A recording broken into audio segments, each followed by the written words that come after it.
Зголемувањето на пензиите за 6,8% за пензионерите е минорно и речиси нема да го почувствуваат, се изјаснија тие денес. 6%, 7%, што е тоа срамотоваци?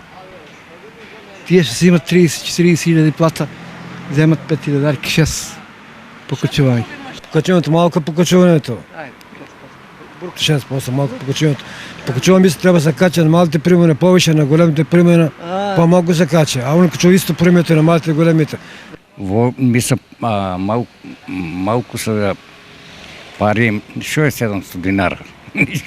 Тоа треба. Значи треба да се покачи. Према методологијата што кажа, толку не следуе сега. Малку е, ама тоа е што да правим. Покачувањето не усреќува никого, бидејќи според него корисниците на минималната пензија ќе добијат 750 денари покачување. Оние од најбројната категорија до 20.000 добиваат околу 1400 денари, а оние од првата 4100 денари покачување. Високата инфлација и цените кои не застануваат во ниту еден момент да растат, пензионерскиот живот го направија уште потежок, па се почести се и нивните инсистирања за било каква помош. Па треба на сите една кратна помош на сите да се даде испод 15.000 доле кој има помалку пензии и така. Со здрава да ни помогнат. Ја зема си парите од пензионерски и сега за здрава се молам, дојдат 4.200, 4.600, 5.000 динара дојдеа пари. Здравото, ости друго нема ги. Најбитно за дрва, за струјата, за дрва. За дрва исполни најбитно.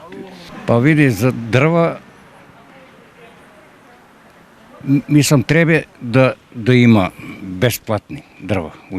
Многу поскапи се е добро. За некој состојбата е драматично тешка, па јавно предложија и радикални мерки. Мои пензионери, да замолувам, ајде на протести. До кога ние ќе дозволиме нашите угнетувачи да не угнетуваа, со кои пари ние ќе го тераме нашиот живот, со кои пари ќе преживееме. Во некои земји од нашето опкружување државата предвиде пакети за помош на пензионерите кои се состојат во субвенционирање на трошоците за грејење, како на пример во Грција, каде дрвата се бесплатни. Во други земји најкритичната група на пензионери ќе добиваат социјални пакети со храна и друга помош.